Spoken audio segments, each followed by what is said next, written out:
Hey guys, what's up? Welcome back here to today's edition of Intuitive Angling, and really appreciate you guys coming by the channel to spend some time with me on the video today, because we're going to be talking about how to never backlash your bait cast reel again. That's the nemesis of any angler out there that uses a bait cast reel, especially if you're just getting started with it. It can be super frustrating. So I got some tips and advice to really, if not completely eliminate the backlashes you get, greatly reduce the number of backlashes. So we'll get into that in today's video. Also, guys, I wanted to share with y'all a really cool color jerkbait under a couple different situations you guys might want to try, and that's this megabass clown color jerkbait. I'll link it in my description of this video if you guys want to try this color. Well, I'll link the 110 link and just scroll down to the Western Clown color here. As you can see, this is like a bright color jerkbait with a silver side.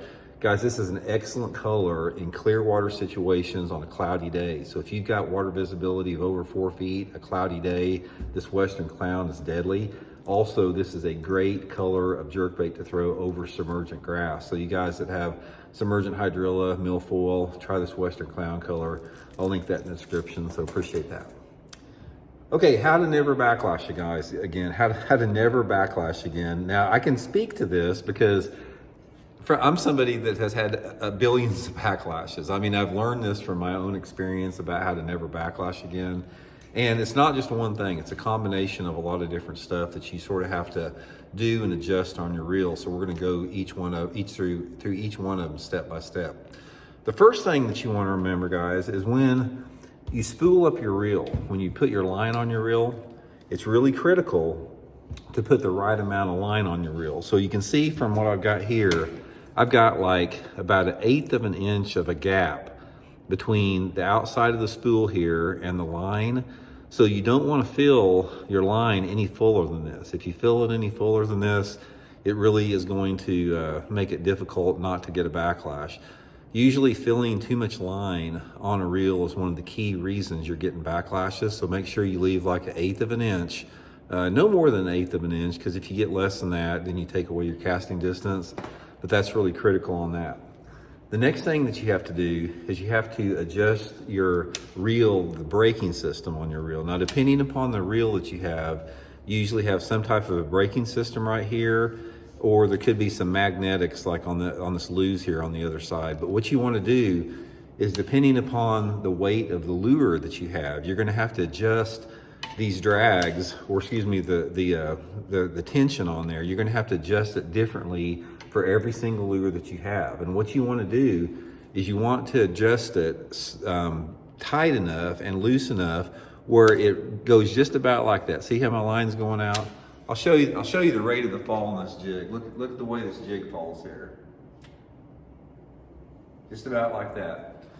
A nice and slow fall. You don't want it too fast, you don't want it too slow. Just, you can see, look at the spool right there when I push it. Just about like that. If you adjust it with that type of tension on there, that goes a long way into stopping backlashes.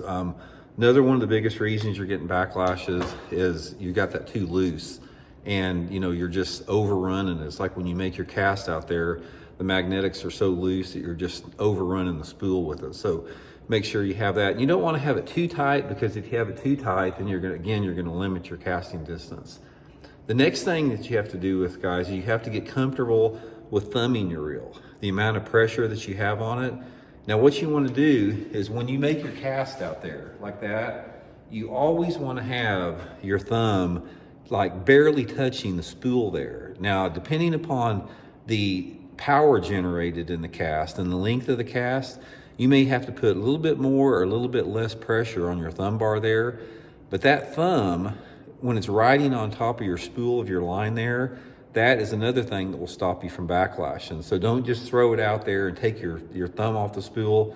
Always have your thumb in contact with the line on the spool, even if it's barely on there. And you can control, how much tension or how less tension you want to have just by that. And finally, guys, here's like a big one right here. It's like a lot of times when you backlash or have an overrun on your reel, it's usually like the first cast that you make. Because what happens is, when you make that first cast, the reel isn't heated up. It's like the lubrication in the bearings is still a little bit loose. You don't have the right amount of pressure as far as on the reel, as far as to take up the slack or the tension on it. And when you make that first cast, a lot of times the combination of the reel being cold and you don't really know how much pressure to put on there, maybe all your tension is not correctly adjusted, that's when you get a lot of backlashes. So what you want to do is the first 5 or 6 casts that you make of the daytime, right off the bat, make a real short, easy cast like that. So I'll cast out there nice and easy like that. And then the next cast, I'll cast a little bit harder out there. And I do that for about 4 or 5 casts. I start out, I'm only making like a 20-foot cast right off the bat. Then I go maybe 30 foot, then maybe 40 foot. And by doing that, you get the rhythm and you get the feel for the tension of your reel, and it really keeps you from having problems with that. Finally, one other last thing, guys, is pay attention to your spool of line itself in terms of not having any loose line in there or any type of loops. This is a little bit more important with the spinning, but it's still the factor on a bait caster. You want to make sure your line is seated tight on the spool itself, because again, anytime you've got some loose line or some, maybe you picked out a backlash and didn't tighten it down enough, just make sure that line's seated tight against there. But that's just a few tips. If you utilize all those, put those into practice, guys, the number of backlashes you get are going to go way down, sometime next to nothing. And another thing with that is some reels are more susceptible to backlash than others. It's like, that's just the way it is. So, getting comfortable with your own equipment, learning, sort of like the little quirks about your reel that you have. Everyone is different, but that's a few tips that will really help you guys not get a lot of backlashes. So hope it helps out. We'll talk later.